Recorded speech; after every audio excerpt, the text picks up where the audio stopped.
Right, we're going to start with Federalist number 4, again written by John Jay. You'll see some of the rivers inside the United States. On this map, this is the Hudson River right here, Hudson, Hudson. This is Tennessee, just like the state of Tennessee. This is Ohio River, just like the state of Ohio. This over here on this side is Missouri, and it comes here and combines with Mississippi. It comes right here, empties into the Gulf of Mexico.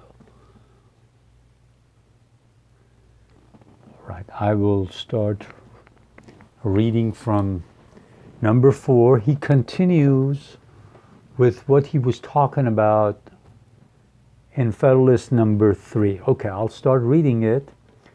My last paper assigned several reasons why the safety of the people should be best secured by union against the danger it may be exposed to by just causes of war given to other nations.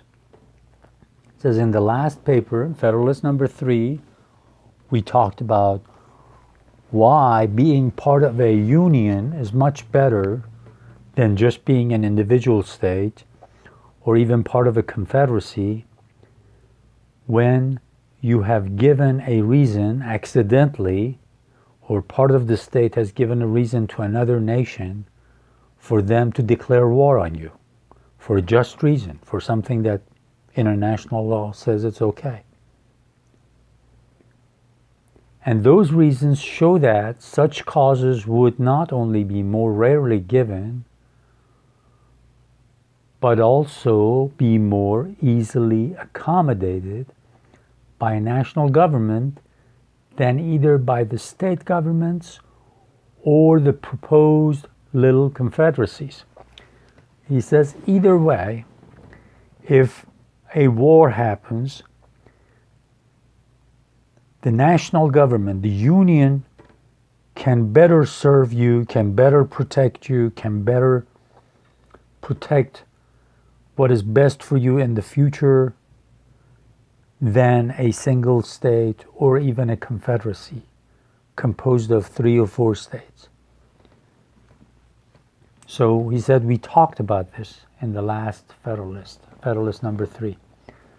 But here he says, but the safety of the people of America against dangers from foreign force depends not only on their forbearing to give just causes of war to other nations, but also on their placing and continuing themselves in such a situation as not to invite hostility or insult. For it needs not be observed that there are pretended as well as just causes of war. Here again, Publius, Madison, John Jay, Hamilton, they're very practical. They look at human nature and they say, look at the history of the past. Look at the history of countries. You don't have to give sometimes nations reasons for them to start a war with you. Sometimes they do it, and there are different reasons. Unfortunately, because of human nature, because of greed, because of want of power, lust for power, thirst for power, other nations will do it if they know they can get away with it. So it says, sometimes, even if you don't invite war, you don't do anything to give the other nation a reason to go to war with you, they find the reason. That's why he uses the word pretended. There are pretended. In other words, they pretend like you have given them a just cause for them to declare war on you. And then he continues in the next paragraph, it is too true, however disgraceful it may be to human nature, that nations in general will make war whenever they have a prospect of getting anything by it.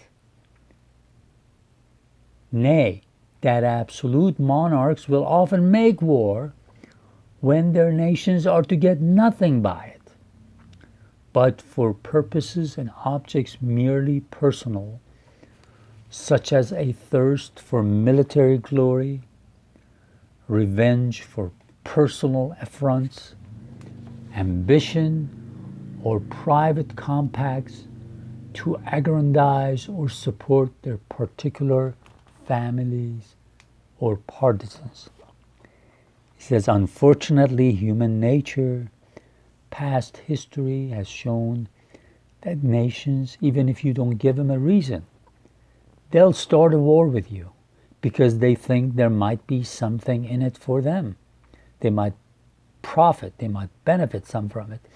And he says even sometimes some monarchs, some kings, even if it doesn't benefit them, they will still start a war because they have other motives by it.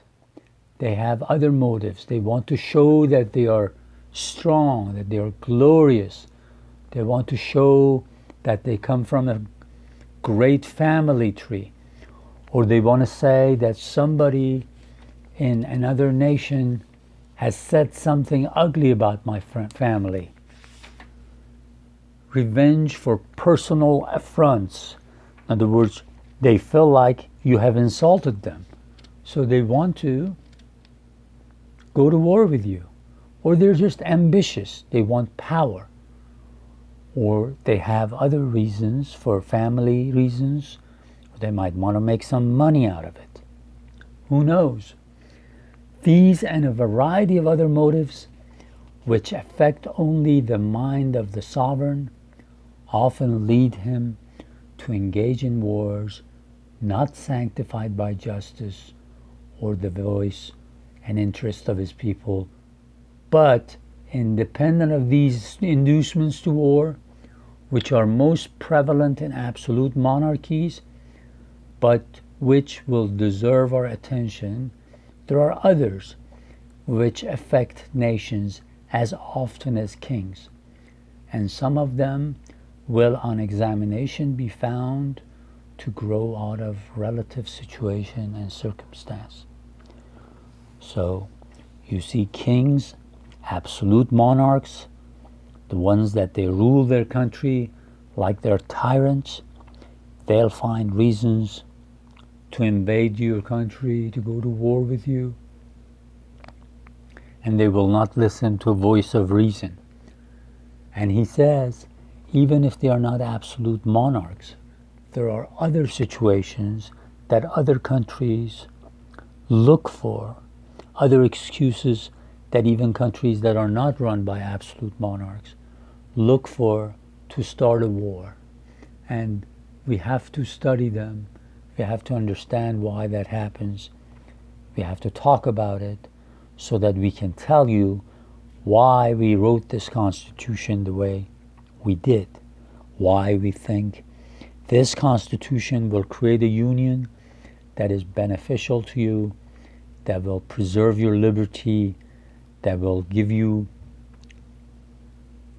prosperity, that will make this country great, this nation great. So he says, if you pay attention to the discussions, to what I talk to you about, you will finally agree with me. He says, I will bring you examples. Maybe sometimes a part of our land is so rich in resources that one of these monarchs, one of these kings of Britain or France or Spain, look for an excuse to take it from us. Maybe we have a lake somewhere that will be wonderful for fisheries. You can fish a lot and sell that fish, feed a lot of population, so they might want it for that. So they look for reasons to start a war with you. So we have to be united, we have to be strong, and not be prey. P-R-E-Y, not be like a weak person out there that shows himself or herself to be weak and be preyed upon. Just like wild animals will come and take advantage of helpless people. So we will continue in the next video.